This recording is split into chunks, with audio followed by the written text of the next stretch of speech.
खूप घेऊन गैरसमज पसरवतायत. हे सगळं वाईट साईड हुबेहूब सकू सारखी दिसणारी दुसरी सकू करते.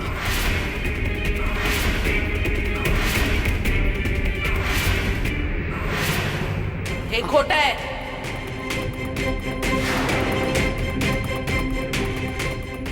दुसरी सकू वगैरे कुणी नाही. सकू वगैरे कुणी नाही.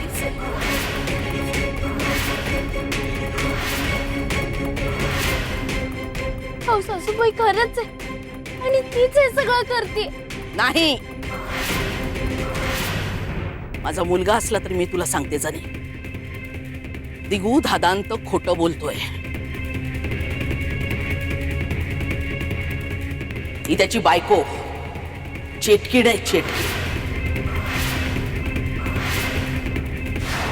आणि तिनंच दिगूवर पण चेटूक केलंय. माझ्या अंगा पण मी तशीच निरागस साधी भोळी वाटते. कारण मी त्यांच्यावर मोठं चेटूक केलंय ना. दुसरी सखू वगैरे कुणी नाहीये.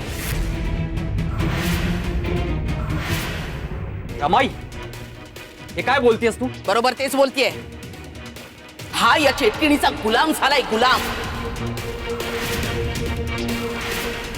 सासूबाई अहो ना काही बोलू नका. हो मी खरंच काही केलेलं नाहीये आणि अहो खरं तेच सांगताय. हो, जनीला काय खूळ लागलंय का? तिच्या घरात जाऊन तिच्या समोर तिच्या मुलीला पळवलंस आणि आता वर निरागस असल्याचा आवांतेस. लाज नाही का ग वाटत तुला? करून सवरून भोळी बनतेस. मला सांग, कुठे आहे जनीची मुलगी? कुठे दडवून ठेवलंयस तिला? बोल. ठीक आहे, नको बोलूस. चेटके बघ तुझ्या तर मस्ती कशी जिरवते ते.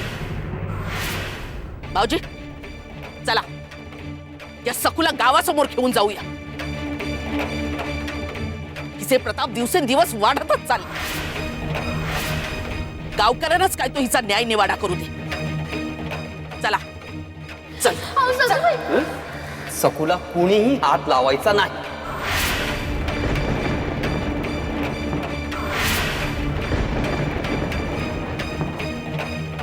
सकूचा अपमान करण्यासाठी, तिला मारण्यासाठी तुम्ही अनेक वेळा अनेक प्रकार केले.